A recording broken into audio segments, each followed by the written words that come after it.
first organ. This lasted until 1841, when Smirke and Burton charlatanised it, a look that stayed until the aforementioned bombing of World War II, and the subsequent rebuilding by the architect Walter Godfrey in the 50s.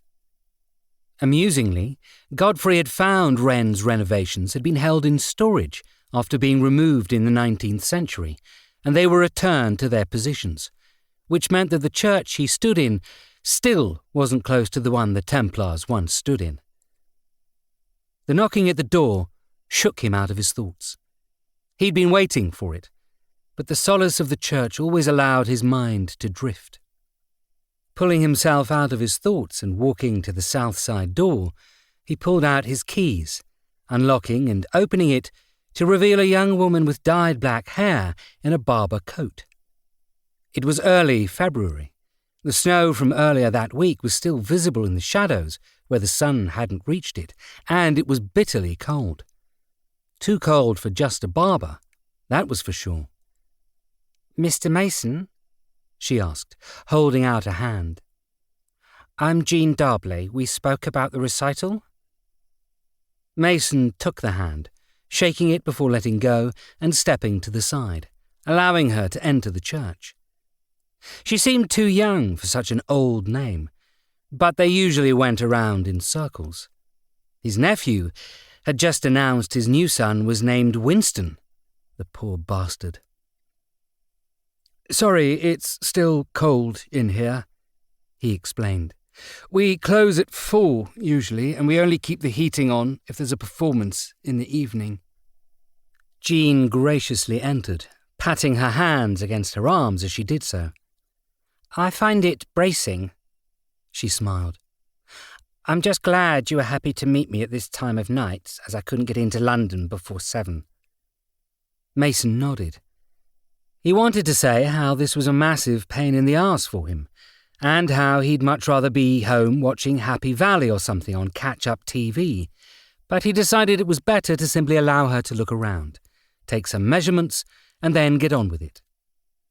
She'd called, or rather the company she worked for called, to book the space for a private, corporate recital around Easter, but had needed to scope the location first. Mason had bitten his tongue at this, knowing she could easily watch one of a dozen videos on the church available on YouTube and save herself the time and hassle of a trip. Or rather, save Mason the time and hassle of a trip. "Wow," she said, finally looking around the church as she walked into the circular nave. "It's certainly something, isn't it?" Mason nodded again, even adding a noise to the response. Jean smiled, looking upwards. "This was where Robert Langdon stood, right?" she asked. "In the film?" Mason groaned inwardly, realizing this now wasn't some kind of location visit, but was likely a fan using an event to give herself private access. "Yes, I believe so," he said, motioning her towards the other end of the church.